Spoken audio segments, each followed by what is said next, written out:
We are a nonprofit based in Bristol, Virginia, and our mission is to help transition Appalachia to a more resilient economy and a healthier population by supporting local agriculture, exploring new economic opportunities, and connecting people to healthy food. This series was originally planned as an in-person workshop series, but due to the ongoing health crisis, we have transitioned to a virtual setting in hopes of reaching even more people. And we feel this information on herbal medicine and sharing this access to this information about medicinal plants and how to use them to promote health and wellness is especially important to everyone right now. So another one of the things that we do at Appalachian Sustainable Development is the Herb Hub. And this reflects ASD's commitment to the community and the special plants we care for here. It's a shared use facility that enables local farmers to bring sustainably cultivated herbs to market. And through sustainable growing and harvest training, cost share opportunities, and shared use processing equipment, we can then collect and market their supply to larger wholesale buyers. And so your participation and potential donation today will allow us to continue the work that we're doing and offer further assistance to even more farmers of Appalachia. So thank you for joining us. Now I'd like to introduce our presenter, Michelle Bouton of Herbalachia, our herbal master during this series. And Michelle, let's start today's session. Okay. Good morning, everybody. I like that herbal master thing. So today's program, we're going to be talking about vinegars that we infuse with herbs. And then we're actually going to be making together one of my favorite herbal recipes, actually. I feel like it's so practical. It's kind of like some kitchen herbal magic, and it's things that most of us have on hand. I was pretty excited this morning. I got to go out in my garden and just pick a random bunch of herbs to use in it. And we'll be going over each one of the ingredients, and it's called fire cider. And y'all may have heard about it because it's actually been in the national news in the last few months. So we'll talk about that later. So to start us off today, I did want to go over some slides at first. The first one will be about herbal safety. Herbal study is first. So herbal study, I really encourage everybody to, pick out a recipe or a plant or something that you're interested in to kind of open the door to you. We call it the green world, and there's so many things there that are fun and interesting, from gardening to making products to starting your own business.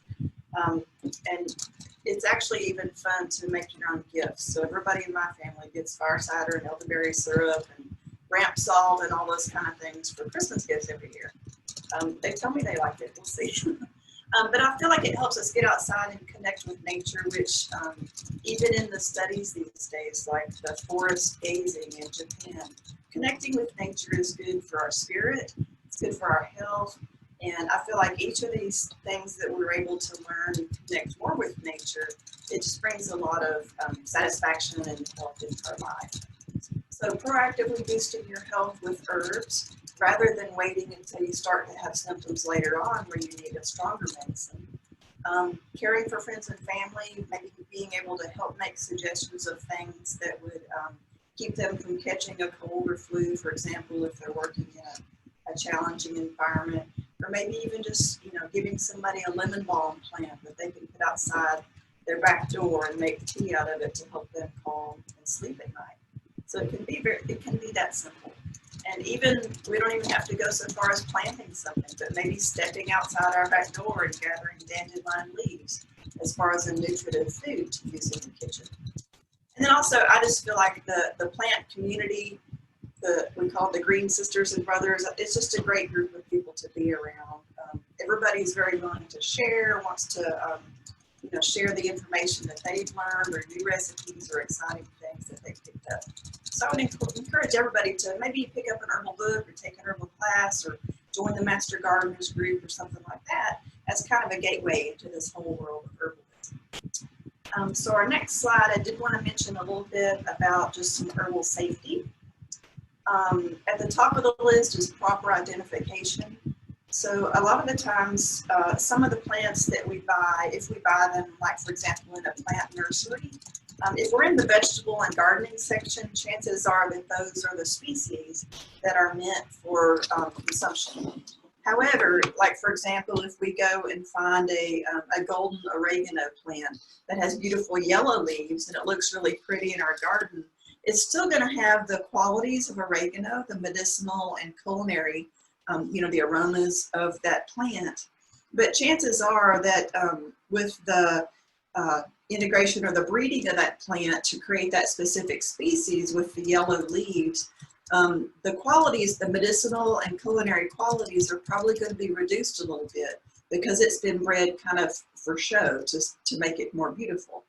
So be careful when you buy plants, or even if someone else is giving you a plant, maybe asking them if they know which species it is, or learning to identify it with some, there's some great apps for phones that you can just click it on a plant and it'll give you a ballpark of maybe where that plant is. But having a proper ID can save you a lot of trouble in the end. There are some lookalikes that are poisonous. So it's something that I would encourage all of you to make some effort, learning a little bit more about your plant ID. Also, in the past webinars, we've talked about harvesting clean plant material. So, and basically that meaning if you are going out in the woods or in the fields to harvest your own herbs or even wild vegetables, make sure that the environment that you're in doesn't have a lot of pesticides in it. For example, last time we discussed not harvesting plants that you find under a power line or near the roadside or next to a train track, something like that, because the chances are that that area has been sprayed with pesticides at some point in the last several years. And it can take up to 7, sometimes they say even 10 years before all those pesticides are cleared out of the area. And of course, our plants are drawing up the minerals and vitamins from the soil. So if the soil is contaminated with Roundup or something like that, then we're drawing that up in our plants, we're concentrating it, and then we're taking doses of it every day. So we want to make sure we do start with clean plant material. Consider special populations. And now that I read that, I realize there's 2 different ways of taking that. One is the human populations. So for example, if we're creating these medicines and want to give them to children or to the elderly, or maybe someone with a compromised digestive system or somebody that has an autoimmune condition, we need to make sure that all of the ingredients in that are appropriate for that person, and also making sure that the dosage is appropriate. So even dosaging, like for children, would be a whole nother topic for a webinar. But just make sure if you are feeding your herbal products to special populations like that, that you've done your research and you know how to do that safely.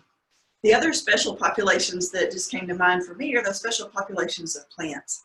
So with the teaching that I do with the Herbalachia school, one of the big things that we emphasize, and I think it's becoming more of a widespread thing with all herbalists in our schools, is we're recognizing that as we encourage other people to use herbs more in their daily diet or as a preventative type of medicine, that sometimes we're encouraging people to go out and harvest wild plants, which is great.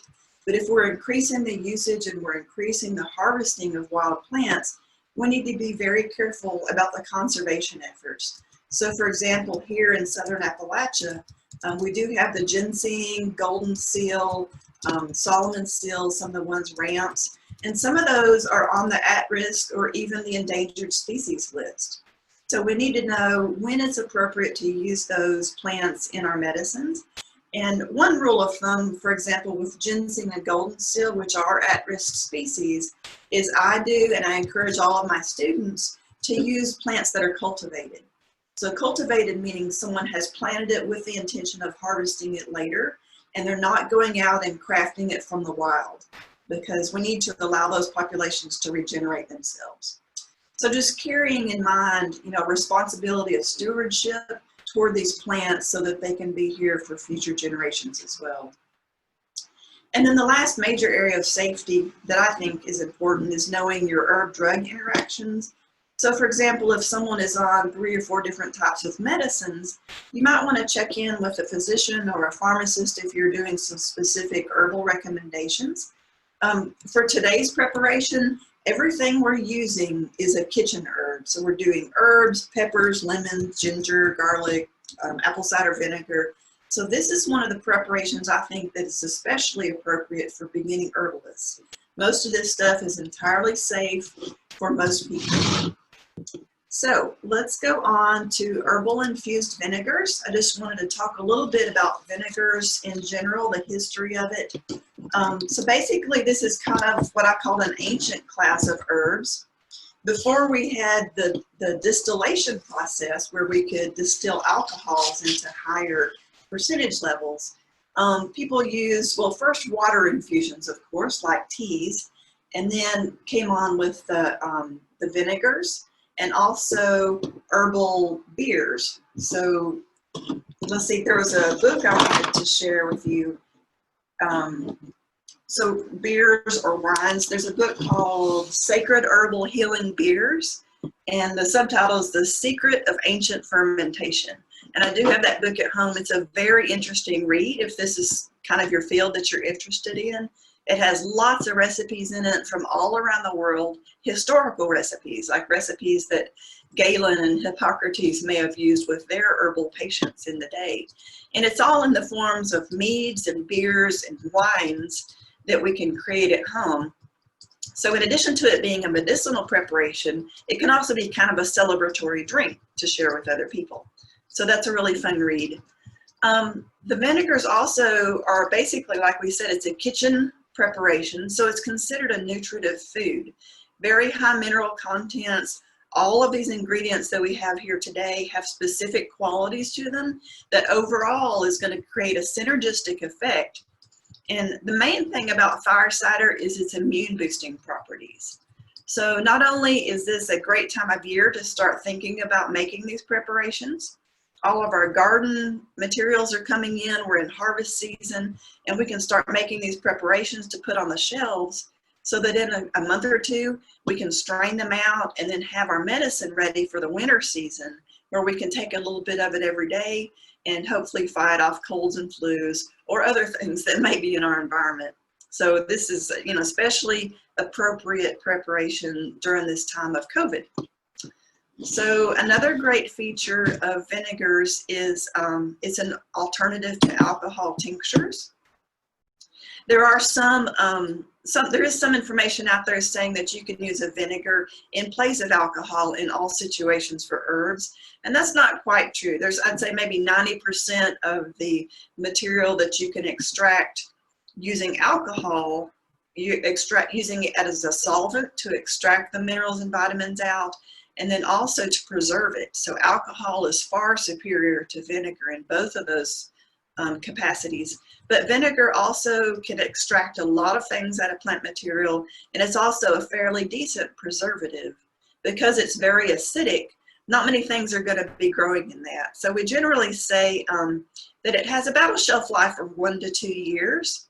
I have read of some herbalists filling the jar up all the way to the rim, putting the lid on it and sealing it in wax, and then storing it in a cold, dark place.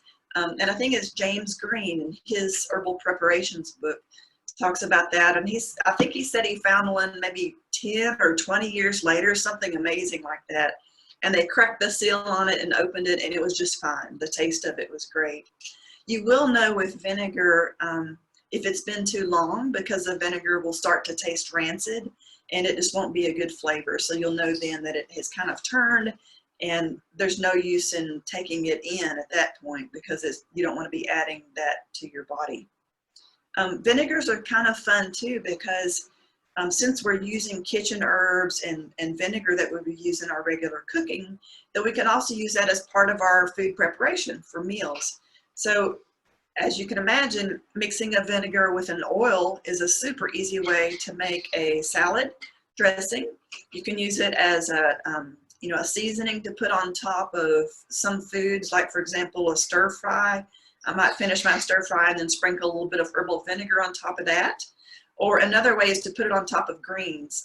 At our house, my husband's from the coast, so he likes to eat lots of collards. And we'll sprinkle some vinegar on top of that. We have some of them with peppers in them, so it's a little bit of a spicy vinegar. So you can get really creative about how to use vinegars in your cooking. And that's just as good as taking a little shot of it every day as a medicine. So the one thing I did skip over here is basically with many vinegars, I would say to use dry herbs almost every time if you're just using herbs in the vinegar. In today's preparation, we've got a lot of different things going into it, and it's something that typically you're going to be using up in a month or two.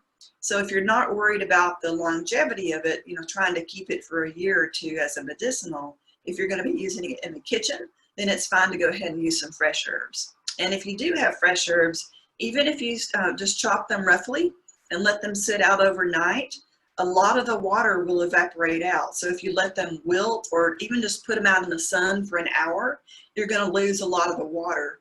And that's the reason that you want to use dry herbs, is you don't want to get a lot of water in your vinegar, because that's going to dilute it and make it less acidic. So you're losing some of the preservative qualities of it. Okay, on to our next slide. So folk remedies, apple cider vinegar especially has been tossed around as a cure-all for so many different things. This slide is just about some of the things that I've seen it and heard it used for. Leg cramps, stomach problems, sore throat, used as a gargle. You can put it in a little mister bottle and spray it on a sunburn, and it helps astringe some of the heat, helps clear some of the heat out of the skin. It can be taken internally to help flush out a fever, sprayed on the foot or wherever to decrease fungal infections.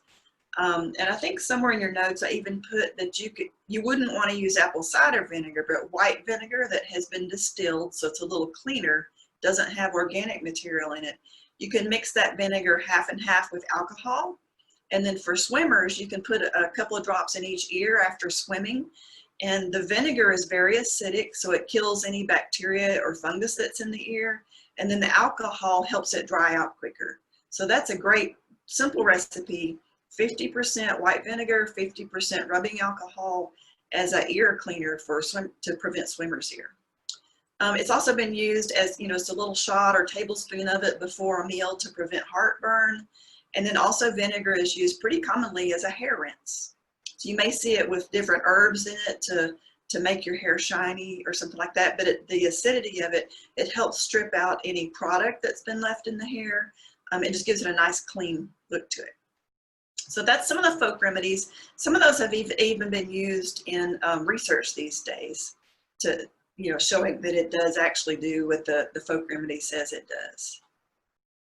Okay, let's go ahead. So internal use, if you're taking vinegar into the body, it's a very warming, creates warmness in the body because it increases circulation.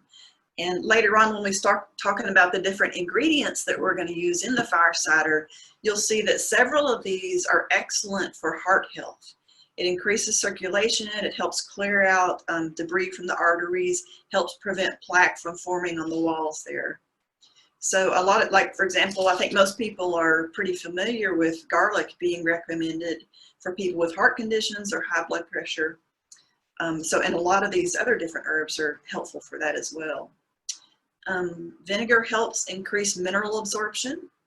So the first thing that would come to mind for me is osteoporosis. If you know people that are in the beginning stages of osteoporosis, or if you know that this is something that is hereditary in your family, if your mother and grandmother had trouble with osteoporosis later in life, then it would make sense to start taking a vinegar with some of the calcium-bearing herbs preventatively to help build bones, which the building of bones is created by the mineral absorption. Also, vinegar is a prebiotic, and some of the other ingredients we're going to be using in there are prebiotics as well. So these days, also, you may have heard that a lot of our immunity is created in the gut. So if we have lots of beneficial bacteria, good gut flora, that helps create white blood cells and antibodies so that our immune system is boosted. So anything we can do to improve our digestion and gut health is going to help with immunity overall. Apple cider vinegar has been shown to help with weight loss and arthritic pain. Let's see, I don't think I put it on there specifically, but a lot of people use it to help with their insulin balance. So if you know someone who is, pre-diabetic or has a little bit of trouble with blood sugar ups and downs, which a lot of times it'll show up as mood swings or fatigue after you eat, taking a little spoonful of vinegar before a meal, or using it like we talked about as a topping on the food is going to help stabilize the blood sugar. Arthritic pain, because it increases circulation in the body, it's going to help with joint pain there. And reducing phlegm accumulations. So if you're one of those people that, if you have a bowl of ice cream the night before and the next morning you're going to wake up and your nose is all snotty or something like that, or even with seasonal allergies, and your body creates a lot of phlegm, or if you've got that little tickle in your throat but you just can't get rid of that, vinegar is going to help break down the phlegm and help the body process it and get rid of it. So it helps to lower blood pressure and cholesterol. That goes along with the heart health, and boosts digestion, helps reflux and heartburn. Okay, there are some external uses for vinegar as well. So a lot of times, again, you wouldn't necessarily use the apple cider vinegar because this is a little bit higher cost and it's more appropriate for internal use. But just the regular white vinegar can be used for liniments, for aches and pains. So you probably wouldn't just use the vinegar itself, but if you do steep a lot of these circulatory herbs in it, it's good for a topical. We talked about using it for sunburn, for itch relief, after bug bites or something like that. And part of that's because it's astringent, so it's going to help get rid of the toxins. It restores the pH of the skin. A little bit of vinegar is used in a lot of skincare products. Used as a gargle for sore throat, cough. Here's our recipe for the swimmer's ear. Vinegar and alcohol, 50%. And then also the higher acidity vinegar, which is usually 10%, can be used around the house as a disinfectant or as a window cleaner. So the 10% vinegar is a white distilled vinegar. Doesn't have a whole lot of like a plant or kitchen food kind of smell to it. It's a little bit more of a clean smell. So you could actually diffuse some orange peels or lavender, lemon peels, rosemary, something like that that you enjoy that just has a nice clean smell to it. And by the way, the rosemary and all of the citrus are also antimicrobial. So they're going to be killing bacteria and fungus. So you could just keep a spray bottle in the kitchen, drop some of your herbs or peels in there. It's going to acquire the smell of those herbs and also have the medicinal qualities of that to spritz down and use as a kitchen wipe. And it's also non-toxic, so that would be a great one, to edge out some of those toxic cleaners that we buy at the store and use something natural at home that's still giving you the benefits of, a clean, sanitized surface. Okay, let's take a little look at the different types of vinegar. We've already talked about the apple cider vinegar. There's a few different kinds of apple cider vinegar. I was trying to think of the other one, the more common brand. But anyway, this is a brand that I use a lot. It's Bragg's apple cider vinegar. And if you look on the bottle, it says "with the mother" in quotes in there. And what that means is this has not been distilled. It still has the fermentation process is still kind of going on in there. And it has components of the beneficial bacteria in the product. There are other brands. I would say Bragg's is probably the very top quality and the top price. But for me, if I'm making a medicinal preparation, I want to make sure that all of the ingredients I'm using are the best quality for health building that I can get. So some of there are some off brands of the apple cider vinegar with the mother. I know Earth Fare has their own brand. They're probably, each of the grocery stores that has their own brand for the store would have a version of this. Usually it comes in the little 8-ounce bottles, but of course it's a lot cheaper to buy it in the big gallon if you're going to be making quite a bit of it. And then the red wine vinegar, white wine vinegar, both of those used primarily for cooking. But like we said, you can, if you have certain types of cooking that you enjoy, like for example, if your family is a big Italian recipe family, you could go ahead, get a nice red wine vinegar, infuse it with a bunch of the herbs, Italian herbs, and then have that to use as a regular cooking ingredient. So rice vinegar is more used for Asian foods and Asian cooking. It's a much lighter flavor. It's not quite as strong and astringent. So that would be something to use, as a different type of salad dressing. Balsamic vinegar has more ingredients infused in it to give it a stronger flavor. So these, so the balsamic and then the malt, and sometimes you'll see a sherry vinegar that's, come from a sherry cask. Those vinegars already have different qualities like the oils and tannins in there from the processing. So when you have a lot of those different molecules already in the vinegar, it's not going to absorb as much of the herbs into it. So if you want it for medicinal quality, I would suggest sticking with a simple apple cider vinegar. But the others are fun to play with just for the taste and aromas that you can use in the kitchen. Okay, let's see. So vinegar formula. This is the basic formula for any herbal vinegar that you want to prepare at home. And I did double check my math today, so I think we're good there. We had a little math mix up last time. So the basic formula is going to be 1 to 7. And in this, we're going to be using 100% apple cider vinegar is kind of assumed with this basic recipe. So the 1 represents 1 part of dried herb, and that's the weight. So like if we have 1 gram of herb, the 7 part is the volume of apple cider vinegar. So and ACV is kind of a herbalist shorthand for apple cider vinegar. And so last time we talked about weight to volume, and using the metric system is much easier to compute things here. So if we have 1 gram of herb, we're going to be using 7 milliliters of apple cider vinegar. So grams to milliliters is the weight to the volume. And for me, trying to use ounces and quarts and gallons and that kind of stuff is just way too complicated. So I just stick to the metric system when I'm trying to figure out weights and volumes for herbal preparations. So just an example here, if we have 50 grams of dried oregano, so we use the ratio there of 1 to 7, and we would just multiply it by 7, and that gives us the 350 milliliters of apple cider vinegar. And next we're going to go over the steps here. So basically we would just put the oregano in the jar, cover it with a vinegar, and then let it process for a while. Okay, so you can use that formula for your vinegars you're making at home. Let's go ahead and look at the method of making the vinegars, and then we're going to step into doing the fire cider together. So basically the method, I've kind of summarized it here, but if you do have your handout at home, it's on page 2. The formula is there at the top, and then right under that is our method that we're going to be going through. So first of all, you just want to kind of get yourself settled and grounded.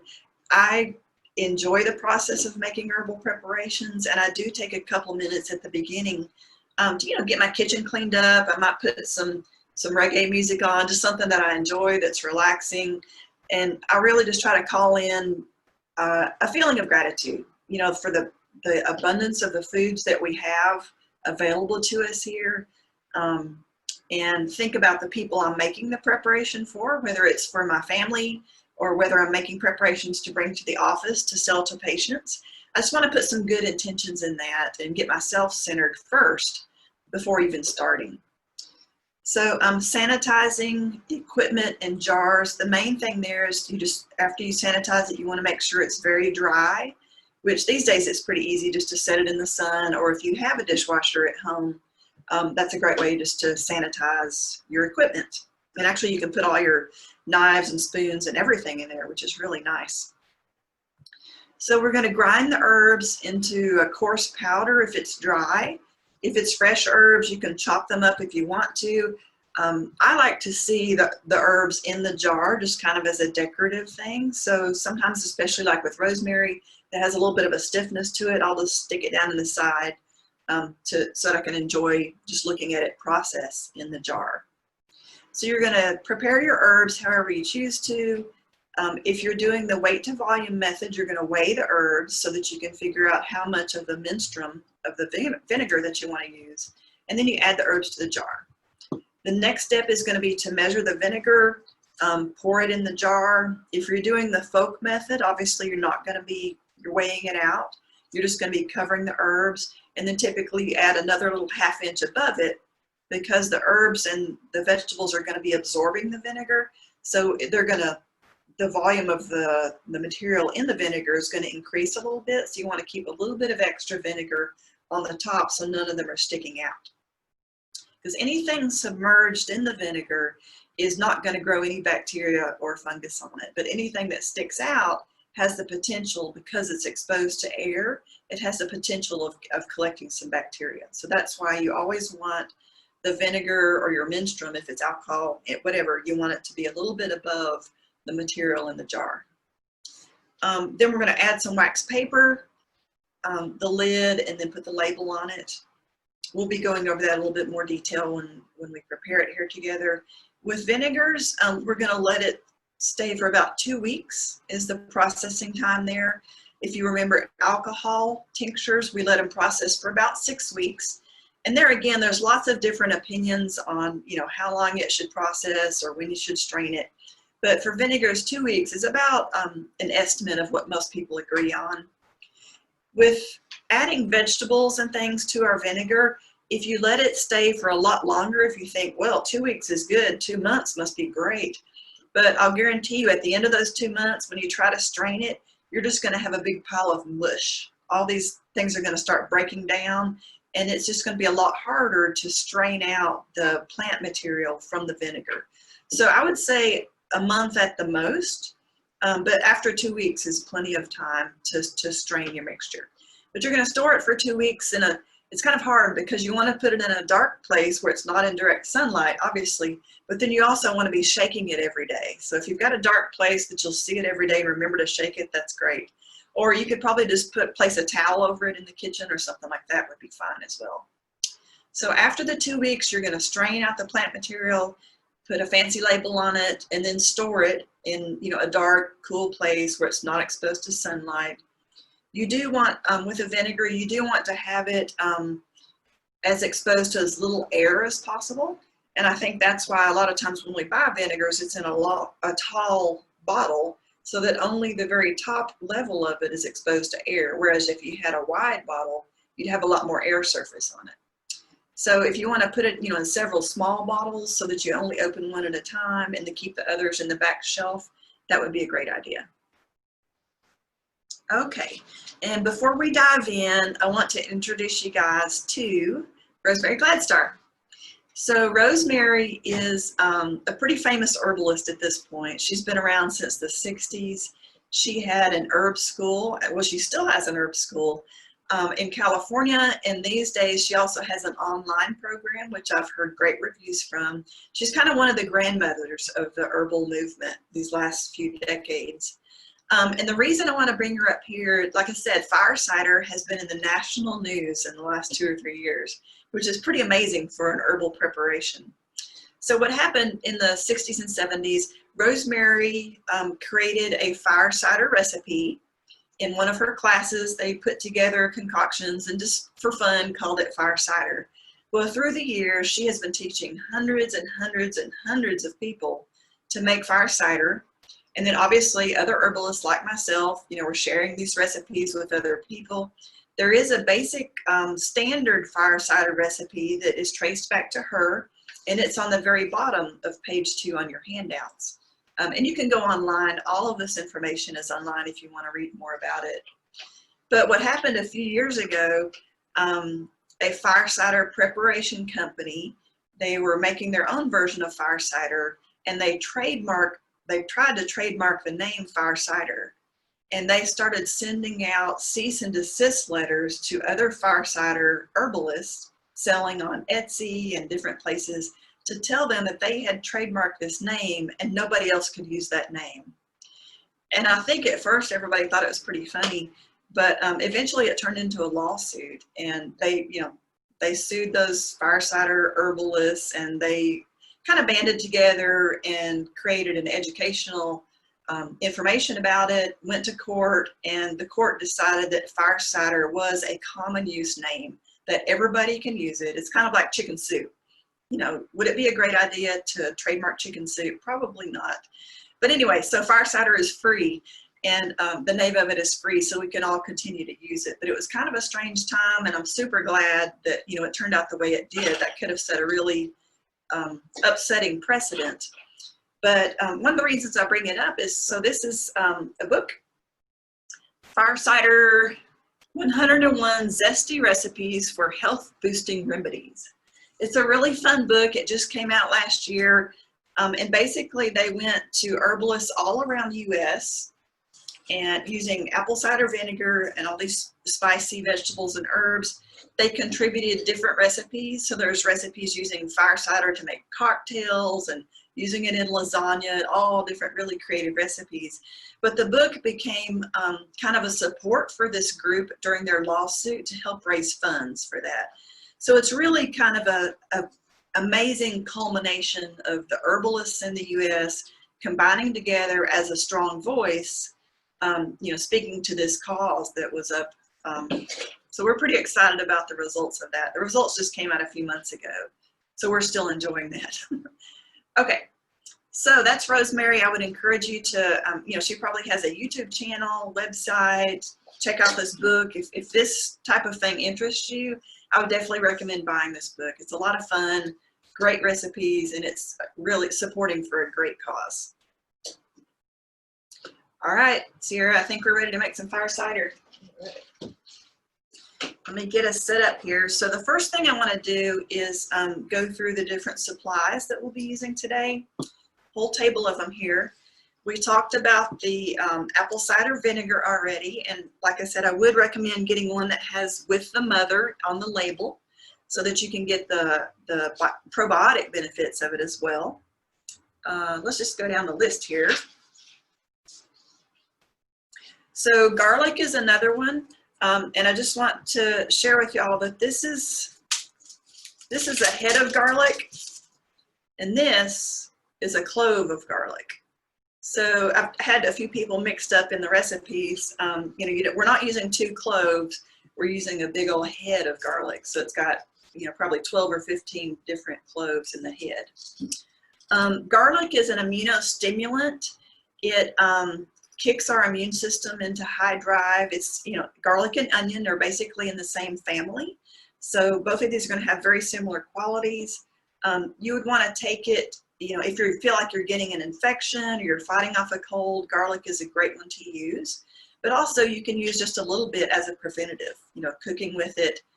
Taking it raw, it's going to have a lot more stimulating qualities to it. Onion the same way. Let's see. So the garlic, Allium sativum, and then the onion is Allium cepa. So they are in the same genus, but they're just different species of the same family. And we also talked already today about garlic having circulation boosting qualities to it. So it's good for heart health. We talked about it being warming, and it's going to get the blood flow in the body in addition to stimulating the immune system. So onion as well is a prebiotic. So we know about probiotics, that they support the gut health and encourage beneficial flora. Prebiotics are what those bacteria feed on. So onions,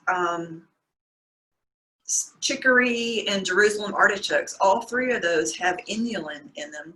And inulin are all prebiotics. So as much as you can get of that in your food and cooking, it's going to help feed the biotics in your gut.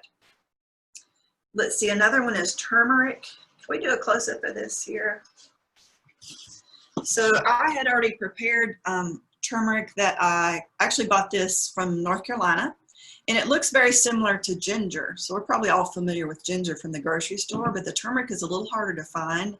It looks very similar to ginger, but it's a little bit smaller, maybe like finger-sized roots. But then when you cut it open, it's this amazing golden color. And I think a lot of folks are more familiar with turmeric these days because of the recipe for golden milk. If you've seen that online or something like that, it combines ginger, turmeric, a little pinch of black pepper, and honey, and you cook it and add a fat to it like milk and just make a nice warming tea out of it.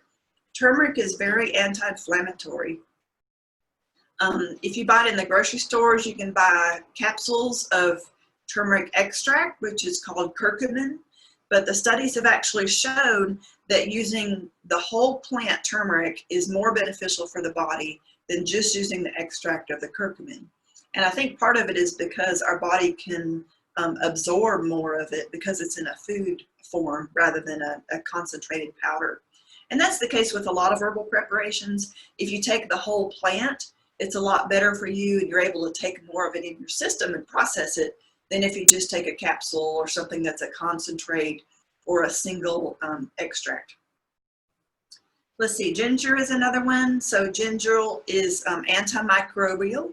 And I think in one of the previous webinars we talked about antimicrobial means it kills bacteria, fungus, and virus. So it's a powerhouse. Several of these are antimicrobial.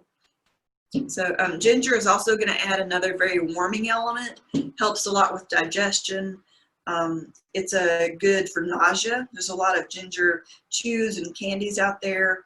I use it a lot if we're traveling. And it's one of the top foods for food poisoning. So for those of you that are sushi eaters, you know, when you get your tray of sushi, you're going to have a little bit of pickled ginger on there. You're going to have some, it's usually green, but today we're going to use the purple shiso leaves. And if you buy the to-go sushi, usually it's that little plastic zigzaggy strip, green plastic strip that's in there. That's supposed to symbolize the shiso. And then you've got wasabi. And all three of those in Asian medicine are food poisoning herbs. So you eat that with your raw fish. Kind of makes you think about that a little bit, doesn't it? Okay, we went over onion, horseradish. Whoops.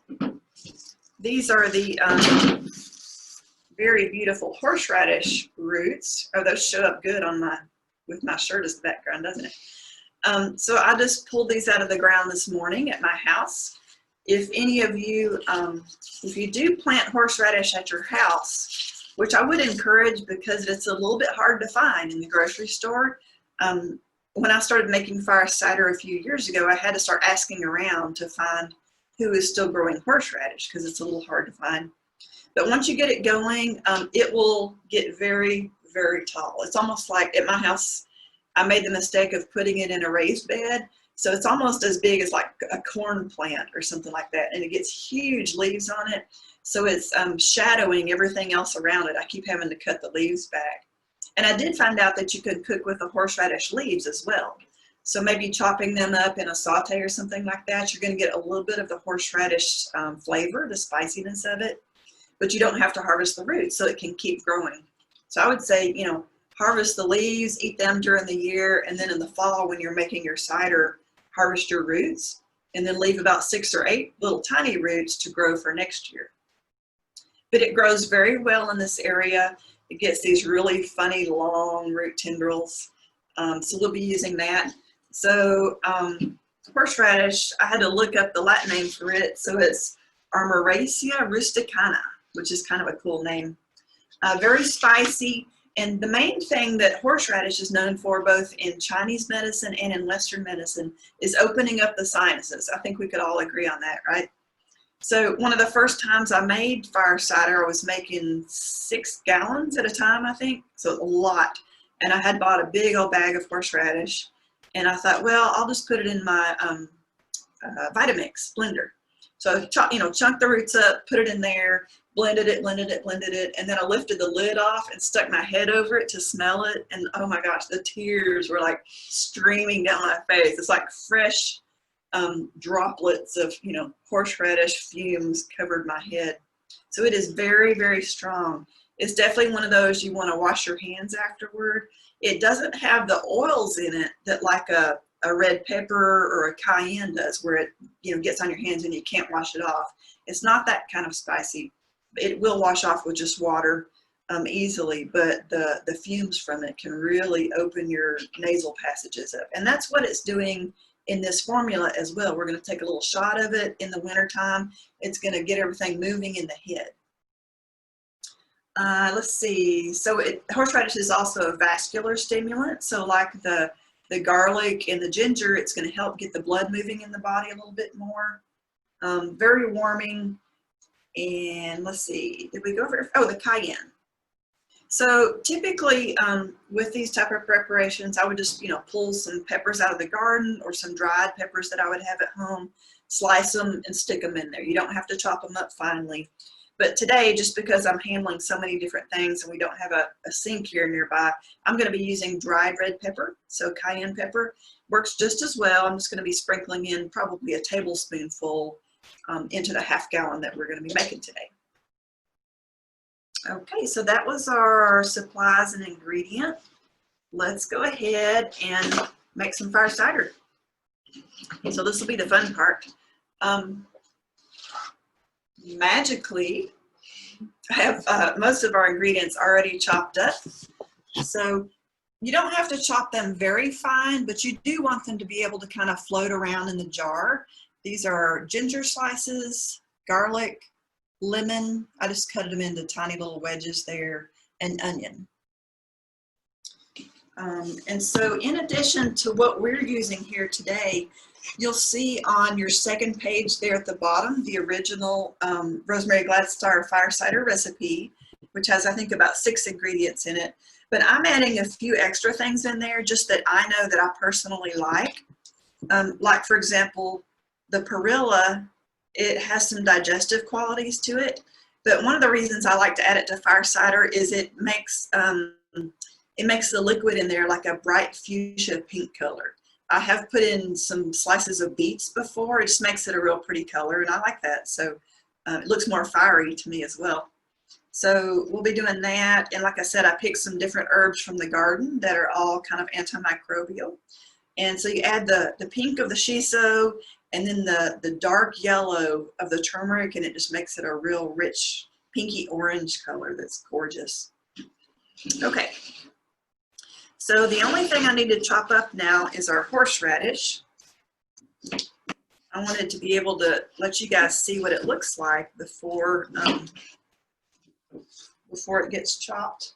I guess we could chop those leaves up and put it in there as well if you want to. If you're someone who likes to use every single part of the plant and not waste anything. Do we have any questions yet, Sierra, while I'm chopping? No, I don't have any yet, but if anyone wants to ask some questions now, we can do that while Michelle is cutting.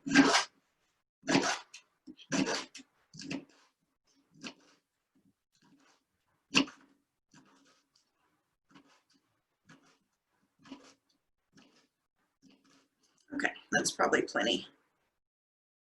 We'll take the little tails home. Use them for later. Okay, so this is pretty simple. I'm just going to be using all of these ingredients. I do like to get everything prepared ahead of time and then start packing it in the jar as I go, rather than having to go back and forth. And also, as you make fire cider, you may not want to make a whole big batch the first time. You might want to make just a quart jar and add the ingredients, and then after a couple of weeks taste it and see what you think about that. I really love adding like a citrus, either lemon or lime or even an orange. You could cut up and put the orange in there. You could even eat the orange and put the orange peel in the jar if you want that. But you're going to find things sitting around your kitchen and think, wow, I wonder what it's going to taste like if I put that in there. You know, some dried hibiscus or some nettle leaves or anything you can think of would be really fun to, try it, but just make it in a small amount so that you can taste it and then keep tweaking your recipe. So every year you make it, it's a little bit different. So we did just get 2 questions while Awesome. You're adding those. Anita was wondering, can you regrow horseradish from the roots? Absolutely. Yep. That's what I was saying, save some of the little bitty roots and then just plant those in the fall. What I do is I harvest all the horseradish, take out the big roots, keep 6 or 8 small ones and plant them back in immediately. And that way it grows all winter and all summer. So you have a full year's growth for next year. And Brett is wondering, how do you feel about macerating everything in a blender to expose more surface area in the vinegar? Rico Check suggested this in one of his books. I mean, if you wanted to do that, I think it would be fine. I think, yeah, scientifically, the more surface area you have exposed, it's going to be extracting more. I think with this type of preparation, I feel like I get everything I need out of this just by chopping it up. And I'm trying to think of why I would choose to do that over the other. I think I just enjoy chopping things. I enjoy having my hands on them. I enjoy smelling them. I like looking at the lemon and thinking, oh man, I should put a shiso right there because it's going to look cool together. And I think there's just kind of a traditional quality to it, maybe, of like preparing it by hand. Whereas if I was doing this as a business and I was preparing a lot of it, you know, a batch a week or something like that, then a blender probably would be a much more practical way of making it quickly. So I guess my answer would be, for me, it's just more of a traditional way to prepare the ingredients. And I like having my hands on them and smelling them and touching them.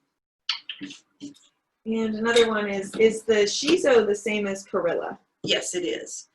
Perilla frutescens is the name of it. And there's a green shiso, which is a bright, kind of a lemony green color. It's almost the color of lemon verbena. If you've seen that, it's kind of like a translucent yellowy green. And it is in the mint family. So for those of you that have studied a little bit of botany, this plant, it has a strong smell, easily smelled. It's got a square stem. So when I roll it around my fingers, it kind of, you know, it's got a little bit of an edge to it on different sides. And so those are two qualities. If you have an aroma and a square stem, it's a pretty good chance it's going to be in the mint family. And the reason I say that is because when perilla grows, you're going to have, if you let it grow enough, the last few years I've harvested too much of it and I didn't let it go to seed. So I actually had to hunt around my garden and find the little bitty perilla babies and plant them all. And this year I'm going to be very conscious of allowing the little seed heads to grow out and flower and go to seed in the garden. Because the next year you'll have hundreds of little babies in your garden. And those are fun. You take them and put them where you want to. The purple perilla, I think, is a beautiful decorative plant as well. It, you know, it grows just like a mint plant, dark purple foliage, so it'd be beautiful next to like a silver artemisia or something like that. But this is a great one to regrow every year. And when you get lots of babies, then you can share it with all your herbal friends too. And Brett also was wondering, do you know where you can find that locally? The perilla? Mm-hmm. I would say just talk to other gardeners. I'm sure, you know, a lot of the seed companies, I think one of the other webinars we talked about strictly medicinal seeds. And then also, I would say probably Mountain Rose or some places like that would have perilla seeds as well. But they're little tiny guys. And I don't know, maybe even some of the better gardening centers like Evergreen in Johnson City, they usually carry a pretty wide range of your standard seeds, but then also just a little bit more unusual things. And then Amy is wondering, what all herbs are you using? Oh, okay, we didn't go over the herbs, sorry about that. So obviously most of you guys know this, rosemary. So I'm just gonna stick some rosemary. Usually this is a little floppy, but if I pull it straight out of the garden and then use it pretty much within the hour, usually the stalk is strong enough that I can stick it down the side of the plant or the side of the jar. We've got the purple perilla that we talked about, and perilla is called shiso, and then that's the Japanese name, and the other common name for it is the beefsteak plant, and I haven't quite figured that one out yet. It's kind of a weird name. I do have some oregano, and contrary to popular belief, the Greek oregano is a stronger cooking culinary herb than the Italian oregano. Kind of strange. I would have expected it to be the opposite. So oregano, and then I've also got a little bit of thyme. This is a creeping thyme that I bought just to use as a ground cover. So there's thyme that is erect, there's a creeping thyme, there's lots of decorative thymes, there's a little elfin thyme that's little tiny leaves on it. So probably the thyme is not going to be the strongest one out there, but I described a big handful, so we're going to use a lot of it. And it's being used in addition to all the other herbs as well. So I think it's going to, you know, just add a little bit of flavor to it, and also that antimicrobial property for the medicinal. Any other questions right now? That was it. Okay. I'm going to come and do a close-up. Yeah, if you want to.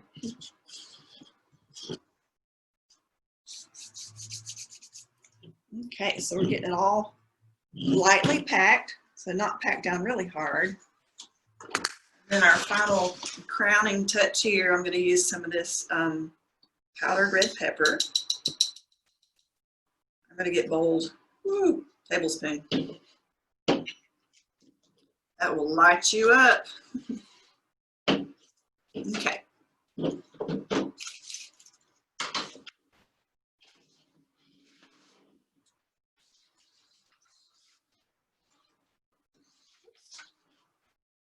So there's our fire cider.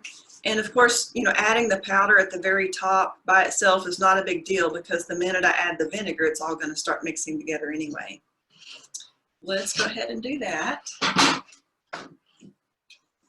Oh, so one thing with the vinegars, when you get the vinegar with the mother in it, is you want to shake it a little bit before you use it, because some of the sediment and those beneficial bacteria that are in there, they have a tendency to settle to the bottom of it. So to keep the mixture kind of homogeneous, you want to just shake it a little bit before you add it.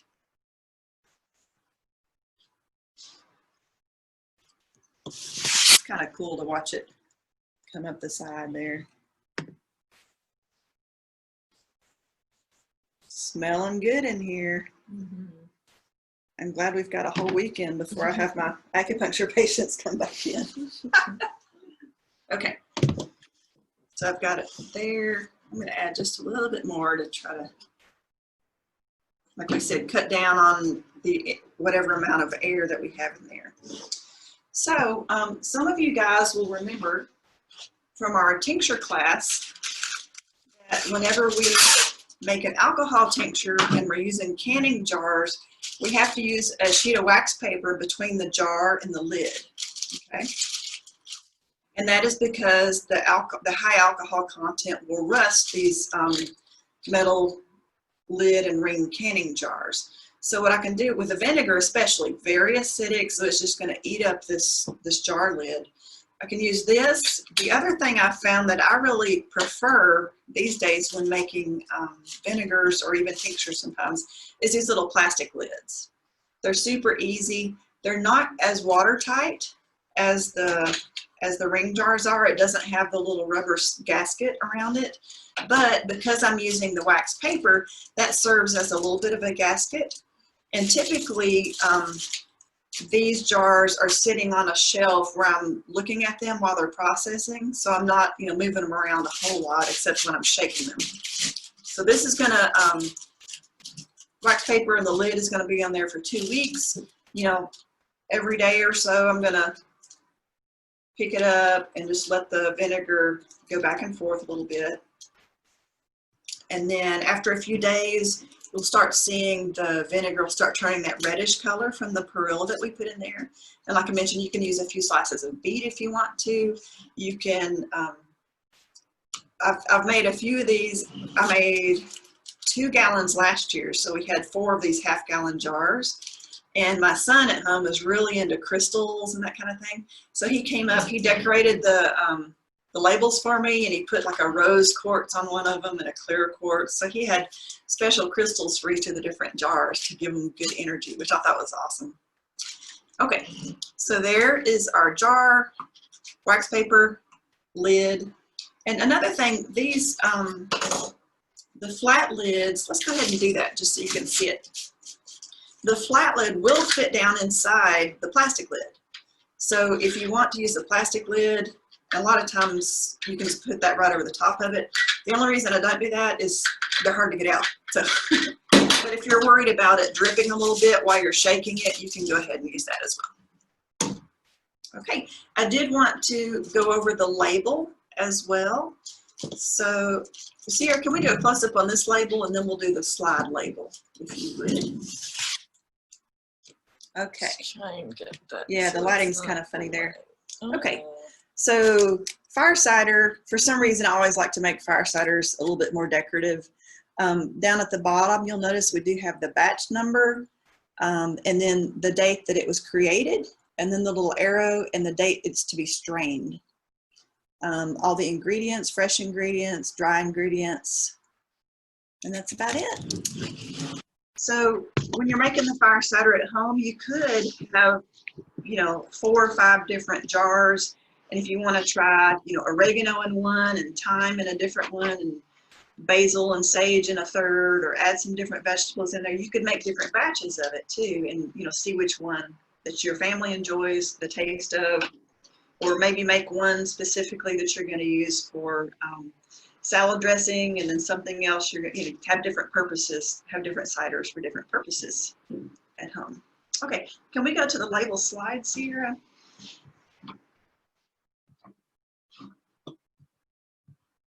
So I wanted to make sure we did cover herbal labeling in the past, but I just wanted to go over that one more time. So on your label, this is not a fire cider label, but it just has all the different elements that you need to have on the label. So you want to have a batch number. We talked about having a batch logbook that you would just have basically a journal. At the top of the page, you'd have the batch number, you'd have all the ingredients, how you processed it, what equipment you used, how long you let it sit there before you strained, maybe reference any books or textbooks that you used to prepare. If you use somebody else's recipe, write that in there so that way you can know next time if you want to alter it at all. So, and then also I encourage everyone to start using the Latin names of the plants. Just because you're going to be able to get more specific in the future. If you do get into medicinal herbs, it's very important to distinguish different species within the same genus. The 1:7 is, remember, our ratio of the weight to volume of the plant material to the volume of the menstruum. And today we just did the folk method. We just jammed everything in the jar and filled it up with vinegar, rather than weighing each one of those out individually. But if you are more of a scientific oriented person, you want to know very specifically, like, how did I make that? I want to be able to replicate it. Or if you are someone who wants to start going into business, making a product that you have standardized every time, so that when they come in and they buy your product one time, when they come back, they know they're going to be getting the same recipe, basically, so that they're not, surprised, like, oh, this one was a lot spicier than the last one, that kind of thing. So 100% ACV, we said, was apple cider vinegar. And just for this example, I said I used dry oregano, which is the Oregano vulgare, and then Bragg's apple cider vinegar. You probably want to put what type of cider you're using. I think the other apple cider vinegar with the, I'm not sure if they have the mother in it or not, but it's White House cider. That's the other one you typically see, or I see at the grocery stores around here. And then at the bottom, the date we created the formula, and then the date it should be strained. So that's a 2-week, about a 2-week period there. But then, like I said, you could probably go up to a month, and then after a month, you're going to kind of get some diminishing returns because the plant and vegetables are going to start breaking down and it's turning into mushy stuff.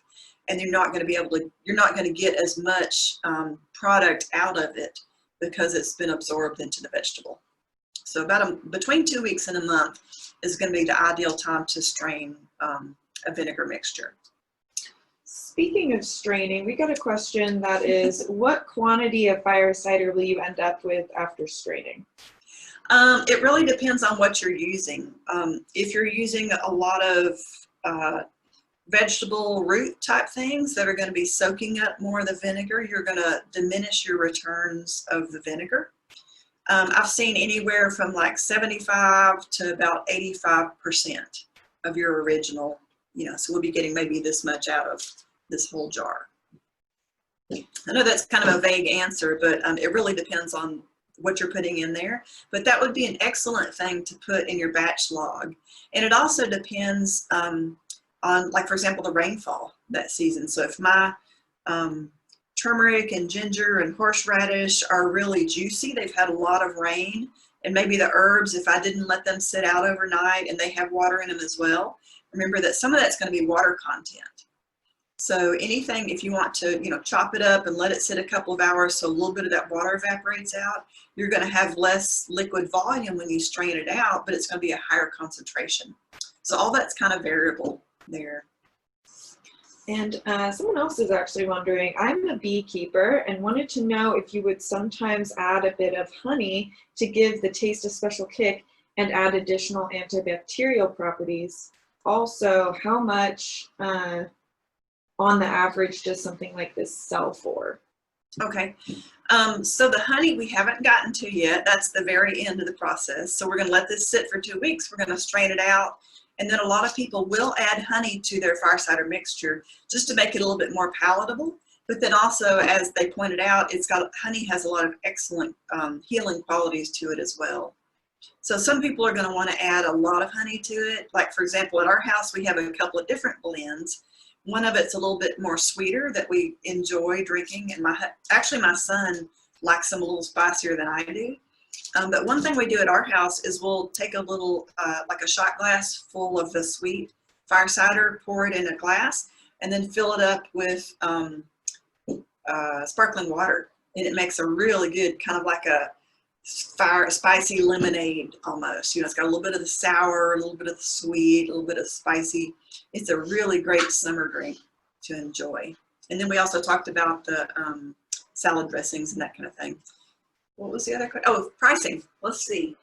I'm not saying this is the standard for any of this by any means, but I've got a 16-ounce pint jar that's $14 here, or the 12 ounce is $12, and then we're sold out of the little small 8-ounce jars for $8. I think you're going to see a huge range of pricing with different products. For me, obviously, this is just something I do for my patients. It makes it convenient for them that they can come in for a treatment or for an herbal consultation. And I will say that the fire cider, and we're actually sold out of the elderberry syrup right now, but especially during this time of COVID, the fire cider and elderberry syrup are two things that I recommend that everybody be doing right now, that you can, take it at home. It tastes good. The elderberry syrup, I actually brought, this is a little communion cup that you would use at church. You can get them at church supply stores. So we have, little cups at home that we all have our elderberry syrup or fire cider in. So you can kind of make it a fun little thing to do at home. But like I said, you can also put it in different recipes. Put some sparkling water in with elderberry syrup. It's delicious. I guess you could put it over pancakes or something like that as well. But you just really need like fire cider, they say maybe a teaspoon a day, but I like to do, this is probably like a tablespoon or tablespoon and a half a day. Yeah. We're getting a lot of questions. Oh, lots of questions? Yes. Let me see. What if I go ahead and finish up what we have to cover today, and then we'll hit all the questions, if that's okay with you guys, okay? So you guys can keep the questions coming and we'll just cover them at the end, okay? Yeah. Okay. So the other thing I wanted to cover on your handouts, if you guys will flip. Oh no, flip to the blank page. That's not helpful. Oh, here we go. Page 3 at the very top. I've listed some, if you want to do the fire cider and you want to add other herbs into it, or if you just want to make an herbal vinegar in and of itself.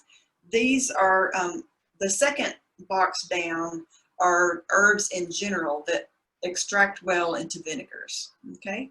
And then the top box there are some, like if you're wanting mineral extraction, if you're just wanting to take this like as your daily vitamin, this would be a great blend. Any of these plants that you have in your backyard, so chickweed, parsley, mint, red clover blossoms, plantain, yellow dog, dandelion leaf, lamb's quarters, violet leaves, all of those you can, just go out, fill up a basket full of these herbs, bring them in, maybe rinse them off if you've got a dog, and then, fill up your jar and then pour vinegar over it and you're done. That's an herbal vinegar. Let it sit there for a couple of weeks and strain it.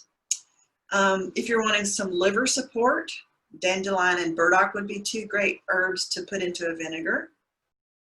Poison ivy, itchra leaf. We talked about circulation. We've got the rosemary, cayenne, black pepper, ginger. Today we also talked about the onion and garlic to add in there, but if you're going to do that, you might as well just make a full-on fire cider.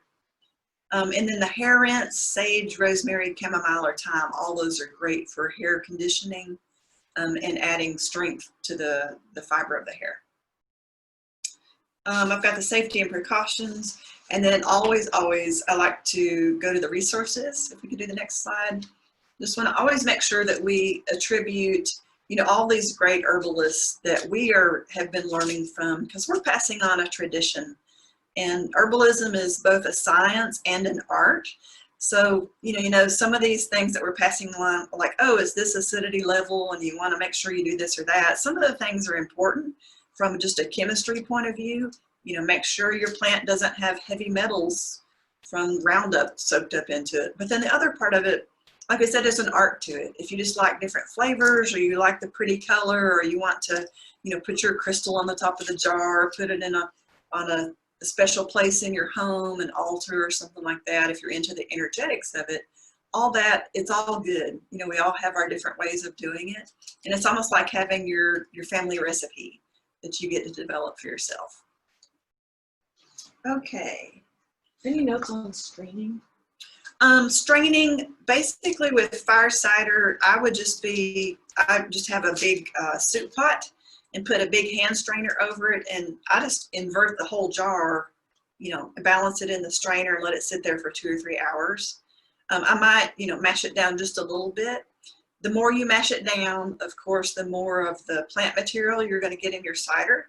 So if you're somebody that likes a pure, pristine, super clear, you wouldn't want to press it down. These that I have back here, you can see pretty clearly there's, a ½ inch of sediment in the bottom of them. That doesn't bother me at all. I feel like that's all good stuff anyway. And you can just shake it up before you take it. It's going to go back to the cloudy state there. But I really feel like that's just kind of an aesthetics thing. The other thing to consider, not as big a deal with vinegars because we said you're going to be using them up a lot quicker. But I think we mentioned in the tincture making class that if you're starting with fresh plants, you macerate it for 6 weeks or so, and then you strain it out. If you squeeze that plant material, or if you put it in a press where you're mashing it down really hard, it's going to be extracting the water, some of the water that's left in that plant material, and that's going to dilute your final product. So it's going to decrease the shelf life of it. The more water you have in a product, it's going to decrease the shelf life. Actually, I think it was the salves class that we talked about, not squeezing the plant material because you'll get the water into your oil. And any water you add to the oil is going to tend to make it turn rancid. Okay, so that's all the fun stuff that I've prepared. Let's start with the questions.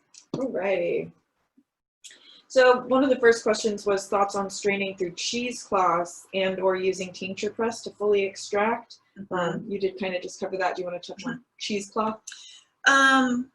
I started using cheesecloth just because that's what my mother used at home for straining certain things. But I've actually kind of switched over to using just a regular bandana. It's a little bit finer weave, and I feel like there's less plant material gets caught up. The cheesecloth, it's real loose, and so inevitably stuff gets caught in it, and I pull it, and it pulls a string out, and it gets all snarled up. And then the bananas, they're just multiple uses. So I have several at home, and I just pop them in the washer and dryer afterward. Of course, you have to work in a little bit smaller batches. You can't work with more plant. Like I probably couldn't fill all of this in a bandana. I do use a tincture press with a screw top. Sometimes they're called cider presses. It's about the size that you would use for tinctures. But typically with fire cider, I just allow it to strain, maybe push it down a couple of times and then, or let it sit there for a couple of hours so that it all drains out. Yep. Great. Someone said, I had a fire cider oxymel earlier this year. How do you determine the ratios of honey and apple cider vinegar? That's just going to be to your taste. I'm sure there's some, recipes out there that says this is the recipe for oxymel. But usually oxymels, it's a mixture of a vinegar and a honey. It can be a regular vinegar, an infused vinegar. The honey can also be infused. We just did an Herbalachia weekend class last weekend out of the Nolichucky River, and we made some herbal infused honeys. And one of the ones that we tasted that was absolutely incredible was rose petal honey. So we just took dried rose petals, filled the jar about 2/3 of the way up, poured honey over it, and you just kind of mix it up every day. And then you just eat the honey, and eat the rose petals with the honey. So anyway, you can have both of those can be infused, but you're just going to mix them to your particular taste ratio. And the vinegar and the honey are both fairly decent preservatives. You're still going to want to use those probably within a year or so. Like no matter what your ratio is, you're going to use those as you would a food product. You wouldn't want your vinegar or your honey sitting on the shelf for 5 years. I mean, I know honey can last a long time, but it has a tendency maybe to crystallize, or you would lose some of the essence of the infusion if you have put herbs in the honey. Is the advice to leave herbs in vinegar for 2 weeks standard for all herbs or just fire cider? That would be just for, let me think here. That would be for all herbs. Yeah. Great. And we have a really interesting question from Sharon. So here in Nigeria, it is usually hot and humid. What's the best storage for fire cider then? Oh, well, here in Tennessee, it's fairly hot and humid. I'm not familiar with how hot it gets in Nigeria. As far as, and I'm assuming we're just having trouble finding a cool place to store it.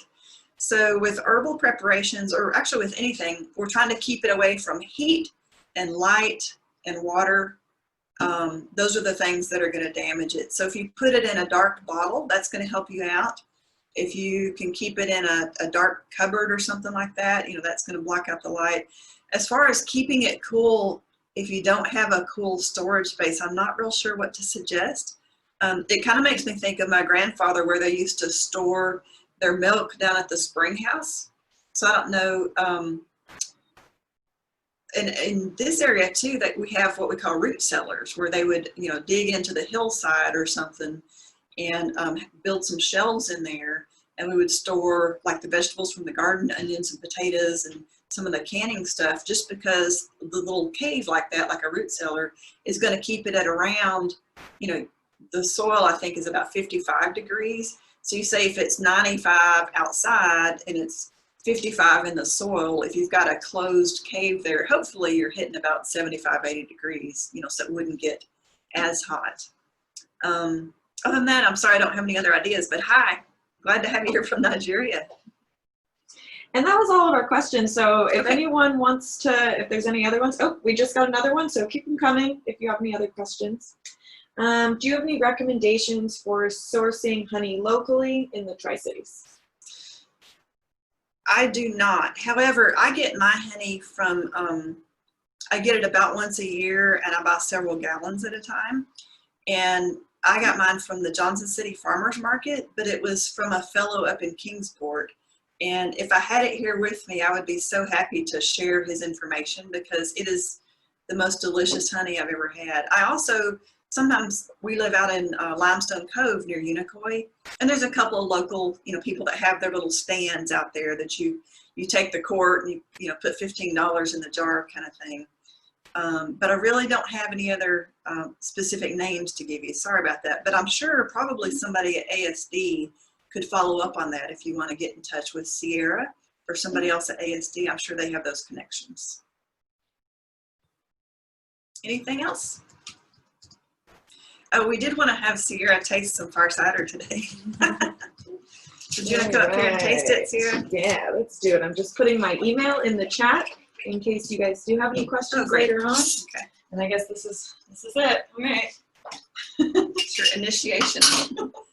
So Sierra just moved here from Tennessee. Moved to Tennessee recently. So we have to break her in, right? All right. Cheers. Cheers. Bottoms up. All right.